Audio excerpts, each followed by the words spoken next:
हम में से कई लोगों ने, इनफैक्ट हम सभी ने शायद कभी ना कभी अपनी लाइफ में कफ सिरप ज़रूर पिया होगा, हमारी खाँसी को दूर करने के लिए। इनफैक्ट काफ़ी लोग कफ सिरप को यूज़ करते हैं एज़ एन इंटॉक्सिकेंट। अल्कोहल के बजाय कफ सिरप भी पीते हैं काफ़ी लोग, जी हाँ, क्योंकि कफ सिरप में पाया जाता है कुछ मात्रा में अल्कोहल भी। बट अभी जो कफ सिरप न्यूज़ में है, उसका वजह ये नहीं है, बल्कि उसकी वजह ये है कि स्टेट ऑफ मध्य प्रदेश, हमारे कंट्री के मध्य प्रदेश स्टेट में और राजस्थान में कुछ बच्चों ने कफ सिरप पिया और कफ सिरप पीने के बाद हो गई उनकी मौत। तो अब एलिगेशंस ये लग रहे थे कि हो सकता है शायद ये कफ सिरप पीने के वजह से ही इन बच्चों की मौत हुई है। तो हम इस लेक्चर में देखेंगे कि इस एलिगेशन में कितनी सच्चाई है और कितनी नहीं।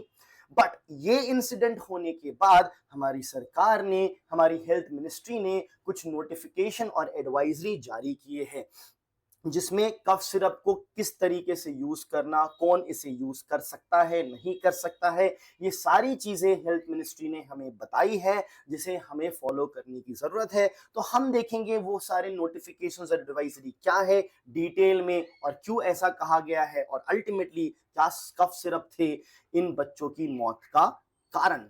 सो चलिए शुरू करते हैं। न्यूज में है कि हेल्थ मिनिस्ट्री ने इशू किया है एडवाइजरी। एडवाइजरी मतलब ये एडवाइस कर रहे हैं सारे देशवासियों को, सारे स्टेट्स और यूनियन टेरिटरीज को कि भाई जब आप कफ सिरप यूज करते हो तो सेफ तरीके से यूज करो, और जो चिल्ड्रन है, बच्चों में उनका यूज नहीं होना चाहिए। कितने साल तक, वो सारी डिटेल्स अब हम देखेंगे। अब ऐसी एडवाइजरी क्यों दी जा रही है हेल्थ मिनिस्ट्री द्वारा?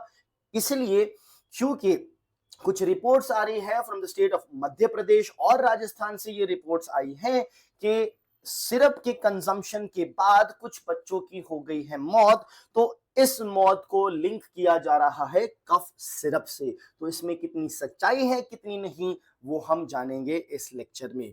आगे बढ़ने से पहले स्मॉल अनाउंसमेंट आप सभी के लिए, अगर आप ज्वाइन करना चाहते हैं legacy IAS academy, so this is the right time. Legacy IAS academy में होते हैं सिर्फ और सिर्फ 40 स्टूडेंट्स पर बैच। इससे कम हो सकते हैं बट इससे ज्यादा कभी नहीं। हमारी बैचेस चालू हो रही है 16th और 25th अक्टूबर से। 16th अक्टूबर में होगी रेगुलर बैचेस, 25th अक्टूबर से वीकेंड बैचेस। जो वर्किंग प्रोफेशनल या स्टूडेंट्स हैं उनके लिए वीकेंड बैचेस काफी हेल्पफुल होती है।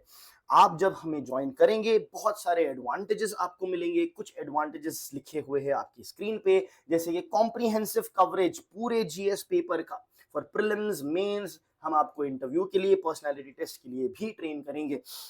वन ऑन वन मेंटोरशिप, जो मेरे हिसाब से सबसे ज्यादा इंपॉर्टेंट होती है और जो आपको मदद करती है आपकी प्रिपरेशन में, जहां पे doubt solving, one on one mentorship और रेगुलर इंटरेक्शन आपका होगा ये सारे फैकल्टीज के साथ जो एक्सपर्ट है यूपीएससी की तैयारी में।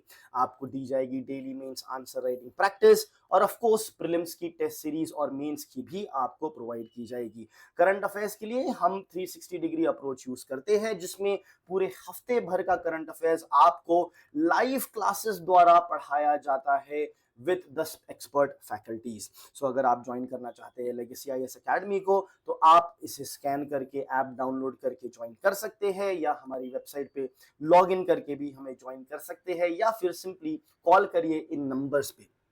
चलिए कंटिन्यू करते हैं हमारी स्टोरी, हमारी न्यूज को। तो मिनिस्ट्री वॉर्न्स, क्या वार्निंग दी है मिनिस्ट्री ने? मिनिस्ट्री ने कहा है कि जो कफ सिरप है, they are not for less than 2 year children. जो भी बच्चे 2 साल से कम के हैं, ये उनके लिए नहीं है, ये उनके लिए नहीं है, सीधा सीधा कह दिया। और जो बच्चे 5 साल से कम के हैं, उनके लिए ये रिकमेंडेड नहीं है। ठीक है, 2 साल से बड़े हो, 5 साल से छोटे हो, आप शायद ले सकते हो, बट हम उनके लिए भी इसको रिकमेंड नहीं करेंगे। तो साफ साफ बात है कि भाई 5 साल या उससे कम उम्र का बच्चा है तो आप उसको प्रोबेबली मत पिलाइए ये चीज। और जो बड़े बच्चे हैं, मतलब 5 साल से जो बड़े हैं, उनको आप कफ सिरप पिला सकते हैं, बट सिर्फ मेडिकल सुपरविजन द्वारा। मतलब आप डॉक्टर के पास जाइए, डॉक्टर से कंसल्ट करिए, डॉक्टर अगर हाँ बोलता है, जो सिरप रिकमेंड करता है, जितनी डोजेज और जितने टाइम वो फ्रीक्वेंसी रिकमेंड करता है, बस उसी हिसाब से जो है आपको कफ सिरप पिलाना चाहिए, उससे ज्यादा बिल्कुल नहीं। I hope this clear. तो ये एडवाइजरी आई गई है। उसके कुछ और भी पॉइंट्स हैं, और पॉइंट्स ये है कि जो ज्यादातर जो कॉफ या जो खांसी हम कहते हैं वो होती है, वो सेल्फ लिमिटिंग होती है, मतलब वो खुद ब खुद चले जाती है। आपको कोई मेडिकेशन की एज सच जरूरत नहीं होती है, मार्केटिंग गिमिक है, आपको पिलाया जा रहा है, इसमें अल्कोहल भी होता है, आपको आदत लग जाती है, आपको पसंद आती है और इसके अंदर बहुत हाई कंटेंट ऑफ शुगर होता है, जो आपको शुगर रश भी देता है। बच्चों को कभी कभी पसंद आने लगता है तो वो शौकिया तौर पे भी पीने लगते हैं, तो इसकी बिल्कुल भी जरूरत नहीं है, मिनिस्ट्री ने कहा है। इसलिए हमें जुडिशियस प्रिस्क्राइबिंग करनी चाहिए। डॉक्टर ने जो है जितनी मात्रा में चाहिए उतना ही प्रिस्क्राइब करना चाहिए, और हमें भी उतनी ही मात्रा में लेनी चाहिए। और साथ साथ हमको मल्टीपल ड्रग कॉम्बिनेशन अवॉइड करना चाहिए, मतलब मल्टीपल कफ सिरप या एक ही कफ सिरप में मल्टीपल ड्रग कॉम्बिनेशन जो होते हैं, जो कहते हैं हम 3-4 चीजें ठीक कर देंगे, ये सारी चीजें हमें अवॉइड करनी चाहिए। और अननेसेसरली, मतलब बिना किसी वजह के, जस्ट बिकॉज टेस्ट अच्छा लग रहा है या फिर हम बहुत लंबे समय तक के यही लिए जा रहे हैं, ये सब चीजें हमें अवॉइड करनी चाहिए। ये एडवाइजरी हमारी मिनिस्ट्री ने हमको दी है। अब आते हैं उस केस पे जहां पे कफ सिरप पीने के बाद बच्चों की हो गई थी मौत। तो इस इवेंट को या इंसिडेंट को इन्वेस्टिगेट किया है एनसीडीसी, एनआईवी और सीडीएससीओ ने। ये इन्वेस्टिगेटिव अथॉरिटीज हैं जिन्होंने इस डेथ को इन्वेस्टिगेट किया। और ये पहली बात तो ये थी कि उन्हें पता लगाना था कि या क्या ये कफ सिरप में कुछ टॉक्सिक एलिमेंट्स कहीं से कंटेमिनेट हो गए थे, क्या किसी ने पॉइजन मिला दिया था जानबूझ के, गलती से, ये सारी चीजें भी हो सकती है, जरूरी नहीं है कि कफ सिरप ही गलत हो। तो पहली चीज तो ये थी कि टॉक्सिक्स और टॉक्सिन्स जो होते हैं उनको आइडेंटिफाई करना। तो इन्वेस्टिगेशन के बाद पता चला है कि ऐसे कोई टॉक्सिक एलिमेंट्स इसके अंदर बिल्कुल भी नहीं थे।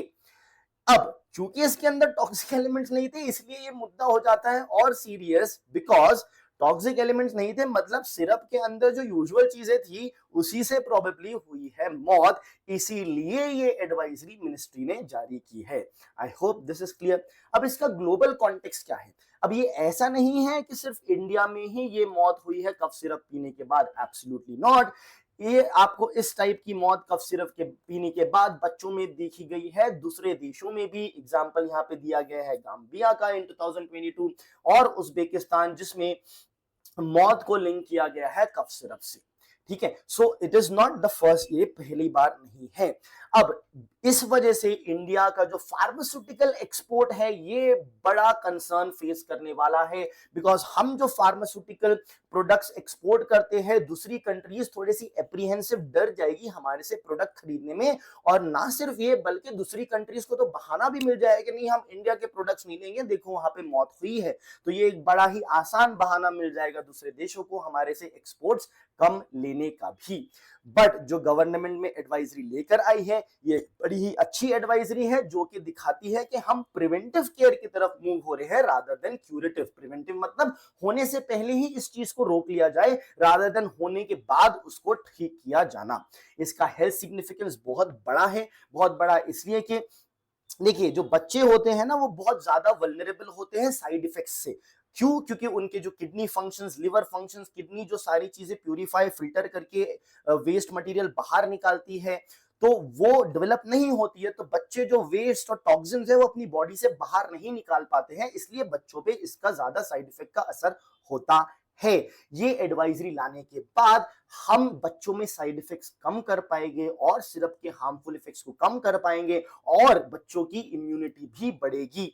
ठीक है, और ओवर द काउंटर यूज जो है, ओवर द काउंटर यूज मतलब बिना किसी डॉक्टर के प्रिस्क्रिप्शन के भी आपको दवाइयां मिल जाती है। इस तरीके यूज को, इसका तरीके के यूज से और बुरा असर होता है, क्योंकि डॉक्टर ने तो हमें बताया नहीं, फिर भी हम इसे यूज करे जा रहे हैं, हम खुद ही डॉक्टर बने जा रहे हैं, तो हमें हो जाता है हार्मफुल इफेक्ट। हमको लगता है क्या ही हार्म करेगा, बट हम इतना सोचते नहीं है कि बच्चे का तो kidney function, liver, kidney function अभी तक डेवलप ही नहीं हुआ है, तो इसको ज्यादा हार्म कर सकता है। ये सारी बातें हम नहीं सोचते, जिस वजह से ओवरडोज और ऑर्गन डैमेज का भी इशू हो सकता है।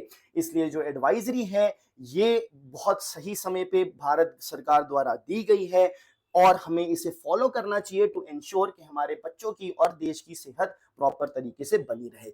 अब इसकी पॉलिसी इंप्लीकेशन ये है कि स्ट्रिंजेंट रेगुलेशन आना चाहिए, स्पेशली बच्चों की दवाइयों में सिर्फ प्रिस्क्रिप्शन के थ्रू ही दवाइयां मिलनी चाहिए। पब्लिक हेल्थ और सेफ्टी को हमको बैलेंस करना चाहिए और हमारे भारत के फार्मास्यूटिकल प्रोडक्ट्स में हमको वापस से थोड़ा सा ट्रस्ट और बढ़ाने की जरूरत है।